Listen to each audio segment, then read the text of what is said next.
আরও একটা safety pin হ্যাকের nail আর্টের ভিডিও নিয়ে চলে এসেছি। তো এখানে সবার প্রথমে হোয়াইট পলিশটা একটু মোটা লেয়ারে অ্যাপ্লাই করে নিয়েছি, সেটাকে কিও না করে দেন একটা সরু তুলি ব্রাশের সাহায্যে অরেঞ্জ কালার দিয়ে এরকম ছোট ছোট করে সার্কেল ক্রিয়েট করে নিয়েছি। আর আজকের এই অরেঞ্জ কালারটা কোনো পলিশ না, এটা আমি নিজে তৈরি করেছি। অরেঞ্জ পিগমেন্ট পাউডারের সাথে টপ কোট মিক্সড করে আজকের এই কালারটা ক্রিয়েট করেছি।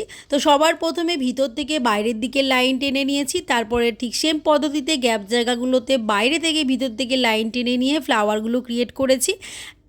মিডিলটা একটু ফাঁকা দেখাতে আমি সেম পদ্ধতিতে এখানে ফ্লাওয়ারটা ক্রিয়েট করে নিয়েছি। দেন অরেঞ্জ আর ব্ল্যাক কালারের ডট দিয়ে পুরো আরটাকে 60 সেকেন্ড কিওর করে নিয়েছি। সবশেষে টপ কোট অ্যাপ্লাই করে আবারও আরটাকে 60 সেকেন্ড কিওর করে নিয়েছি। ব্যাস, আমার আর্ট কমপ্লিট। কি বন্ধুরা, কেমন লাগলো আজকের নেল আর্টটা অবশ্যই কমেন্ট করে জানিও। আর আমার চ্যানেলে এই সেফটি পিন হ্যাকের নেল আর্টগুলো তোমাদের কেমন লাগে সেটা কমেন্ট করে জানাতে ভুলো না। এই ধরনের আরও নতুন নতুন নেল আর্টের ভিডিও পেতে চ্যানেলটা সাবস্ক্রাইব করে রেখো। বাই।